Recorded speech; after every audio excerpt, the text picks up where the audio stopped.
दोस्तों, भले ही परिवार में सबके पास मोबाइल फोन हो, किंतु समय देखने के लिए घर में एक दीवार घड़ी तो अवश्य होती है, क्योंकि यह सदियों से हमारे घर का हिस्सा रही है। यदि घर में कहीं भी दीवार घड़ी न हो तो बहुत अजीब भी लगता है। कुछ घरों में तो एक से ज्यादा भी होती है, तो घड़ी को क्या कहीं भी टांग देना ठीक है या नहीं, जानेंगे आज की इस वीडियो में। दोस्तों, घड़ी को भूल कर भी इस दिशा में ना लगाएं, इससे फैलती है घर में नकारात्मकता। इसी के साथ हम जानेंगे दोस्तों कि आपको कैलेंडर कहां पर नहीं लगाना है, क्या गलती आपको नहीं करनी है, और साथ ही मैं आपको बताऊंगा कि यदि आपकी घर वास्तु दोष है तो कैसे आप जान सकते हैं और क्या उपाय कर सकते हैं जिससे कि वास्तु दोष दूर हो और आपके जीवन से परेशानियां खत्म हो जाएं। तो पूरी जानकारी के लिए इस वीडियो को अंत तक अवश्य देखिएगा।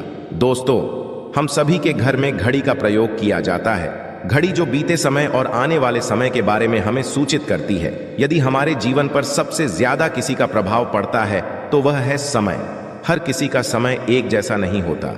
अच्छे और बुरे समय सभी के जीवन में आते रहते हैं। समय चक्र का चलना कायम ही रहता है। समय किसी के लिए नहीं रुकता। किंतु यदि हम आपसे कहें कि आप अपने समय को अच्छा बनाने के लिए कुछ उपाय कर सकते हैं, तो आपको यह सुन के कैसा लगेगा? जी हाँ, हम बात कर रहे हैं घर में लगी घड़ी की, जिसे हम रोज निहारते हैं, पर कभी ये नहीं सोचा होगा कि ये घड़ी हमारा समय बदलने और अच्छा समय लाने में मदद कर सकती है। दोस्तों, हम कई बार जीवन में छोटी छोटी चीजों को नजरअंदाज कर देते हैं, किंतु वहीं कुछ चीजें हमारे भाग्य पर अच्छा बुरा प्रभाव डालती हैं।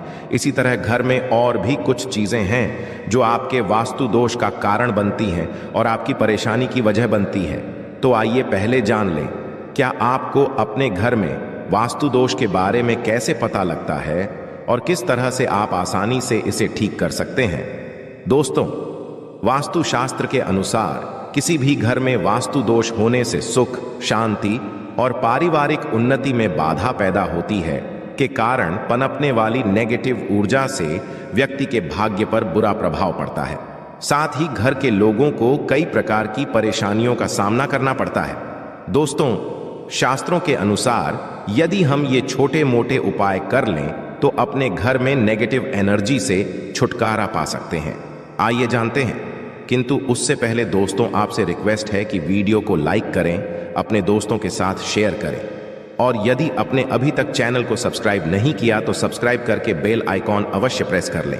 दोस्तों, नंबर 1, जीवन में तरक्की पाने के लिए रोज पहली रोटी गाय को दें, पीपल को जल चढ़ाएं और चींटियों को शक्कर मिला हुआ आटा दें। तांबे के लोटे में जल व लाल चंदन मिलाकर रात को अपने सर के पास रखकर सो जाएं। सुबह उस जल को तुलसी को चढ़ा दें। ऐसा करने से आपकी परेशानियां धीरे धीरे दूर हो जाएंगी। नंबर 2, वास्तु के अनुसार यदि आपके घर में तिजोरी है और आप उसके सामने शीशा लगा दें तो इससे धन में बरकत होती है। व्यापारी लोग अपने कैश बॉक्स के सामने शीशा लगाएं, इससे आपके ग्राहक बढ़ेंगे। दोस्तों, नंबर 3, झाड़ू पोछा कभी भी खुले में नहीं रखना चाहिए। इन्हें सदैव छुपाकर रखना चाहिए और झाड़ू भी रसोई में नहीं रखनी चाहिए। इस बात का बहुत विशेष ध्यान रखें। नंबर 4, शौचालय का दरवाजा सदैव बंद होना चाहिए। माना जाता है कि घर की नेगेटिव ऊर्जा शौचालय में ही वास करती है। ऐसे में यदि शौचालय का दरवाजा खुला रहता है तो नेगेटिव ऊर्जा आपके घर में प्रवेश करती है। नंबर 5, घर में सुख शांति के लिए कपूर को घी में डुबाकर सुबह शाम जलाना चाहिए। इससे घर में वास्तु दोष भी कम होता है और घर में रह रहे सदस्यों के जीवन की परेशानियां कम होती हैं। दोस्तों, नंबर 6, दुर्घटना से बचने के लिए शाम को हनुमान चालीसा के पश्चात कपूर अवश्य जलाना चाहिए। नंबर 7, घर में जिस जगह वास्तु दोष हो वहां कपूर की 2 टीकियां रखें। खत्म हो जाने के पश्चात वहां दोबारा इसे रखें। नंबर 8, सूर्य अस्त के पश्चात कभी भी किसी को दूध, दही या प्याज नहीं देना चाहिए। यह भाग्य में बाधक भी बन सकता है। नंबर 9, घर के मुख्य द्वार पर कूड़ादान कभी भी ना रखें। नंबर 10, घर में टूटा हुआ कभी भी नहीं होना चाहिए। नंबर 11, अच्छे भाग्य के लिए सुबह नहाते समय पानी में थोड़ा सा कपूर का तेल मिलाएं। शनिवार को चमेली का तेल भी मिला सकते हैं। नंबर 12, लक्ष्मी की कृपा पाने के लिए रोज रात को रसोई अच्छी तरह से साफ करके चांदी की कटोरी में कपूर और लौंग जलाएं। यह प्रक्रिया रोज की जाए तो घर में बरकत बनी रहती है और माँ लक्ष्मी जल्द ही ऐसे घर से आकर्षित होती है, ऐसे घरों से नकारात्मकता दूर रहती है। दोस्तों, नंबर 13, घर के सोने वाले कमरे में पौधे नहीं लगाने चाहिए, इससे के ऊपर नेगेटिव प्रभाव हावी हो सकता है। नंबर 14, घर में पौधे लगाते समय पानी में सेंधा नमक डालें। सादे नमक का भी आप उपयोग कर सकते हैं, किंतु दोस्तों ज्यादा फलदायी होता है, आपको शुभ फल जल्द ही प्राप्त होंगे। दोस्तों, घड़ी की सही दिशा आपके जीवन को भी सही रास्ता दिखाने में मदद कर सकती है। इसके अलावा को किस जगह लगाना चाहिए और किस जगह पर नहीं, ये भी हम बात करेंगे। सबसे पहली बात जिसकी हम बात करेंगे वो है दोस्तों घड़ी का आकार, यानी घड़ी की शेप। दोस्तों, वास्तुशास्त्र के अनुसार गोलाकार की घड़ियां अंडाकार घड़ी सबसे उत्तम मानी जाती है, पर आजकल देखा जा रहा है कि बाजार में कई प्रकार की घड़ियां मौजूद हैं जिसमें घर के सदस्य या भगवान की तस्वीरें और फोटो भी लगी होती हैं। किंतु दोस्तों, आपको बता दें कि घड़ी के साथ तस्वीरें लगाना बिल्कुल भी सही नहीं है। आपके घर के सदस्यों के जीवन पर समय का प्रभाव देखने को मिल सकता है और भगवान की तस्वीर घड़ी में बिल्कुल भी नहीं लगानी चाहिए, क्योंकि भगवान की तस्वीर को रोज धूप, दीप, अगरबत्ती और पूजन की आवश्यकता होती है और घड़ी तो कई महीनों तक धूल में पड़ी रहती है। इससे भगवान का अपमान होता है और ये शुभ नहीं माना जाता। हो सके तो घड़ी का आकार और अंडाकार ही पसंद करें।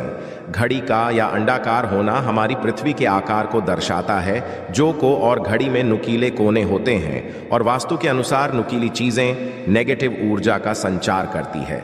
दोस्तों, अगली बार जिसका आपको ख्याल रखना है वो ये है कि घड़ी को स्वच्छ रखें, साफ सफाई का ध्यान रखें, धूल ना जमा होने दें और कहीं से भी घड़ी टूटी फूटी नहीं होनी चाहिए। दोस्तों, जैसा कि हम सभी चाहते कि हमारे जीवन में सब अच्छा और बेहतर होता रहे, तो उसके लिए हम खुद को संवारे रखते हैं, नए कपड़े और आभूषण पहनते हैं। उसी प्रकार अपने घर की घड़ी को स्वच्छ और नए जैसा ही रखना चाहिए, यानी कहीं से भी टूटी फूटी नहीं होनी चाहिए। समय समय पर घड़ी पर छड़ी धूल और झालों को साफ करते रहें, जिससे आपका भाग्य भी धुंधला नहीं पड़ेगा। दोस्तों, कई घरों में आदत होती है कि पुरानी गाड़ी को बनवाकर ही चला रहते हैं। एक जगह नई घड़ी आई तो पुरानी किसी और जगह लगा देते हैं। ध्यान रखें, घर में पुरानी या फिर टूटी हुई या धूल छड़ी हुई और बंद गाड़ी तो बिल्कुल भी ना रखें, क्योंकि इससे घर में नकारात्मकता और दरिद्रता का वास होने लगता है। बंद पड़ी घड़ी को घर में रखने से व्यक्ति के जीवन में नए अवसर नहीं आते और वह अपने कार्य में कामयाबी प्राप्त नहीं कर पाता। अगली बात जिसका आपको ध्यान रखना है वह है घड़ी की सही दिशा। घड़ी को कभी भी दक्षिण दिशा में नहीं लगाना चाहिए। दक्षिण यमलोक की दिशा मानी जाती है। काल का अंतिम चक्र यहीं से शुरू होता है, इसीलिए वास्तुशास्त्र में इस दिशा को घड़ी के लिए अशुभ माना गया है। घर में घड़ी को उत्तर दिशा, पूर्व दिशा या पश्चिम दिशा में आप लगा सकते हैं, किंतु ध्यान रखें कि घड़ी को कभी भी मुख्य द्वार, कमरे के दरवाजे या आने जाने के लिए उपयोग किए जाने वाले दरवाजे के ऊपर भी नहीं लगाना चाहिए। इससे समय आपके आने जाने की गति और दिनचर्या पर पड़ सकता है। दोस्तों, घड़ी के साथ कैलेंडर का भी ध्यान रखें। जहां घड़ी समय का प्रतीक है तो वहीं कैलेंडर उससे जुड़ी तारीखों का लेखा जोखा बताता है। कैलेंडर को पूर्वी और उत्तरी दिशा की दीवार पर कभी भी नहीं लगाना चाहिए।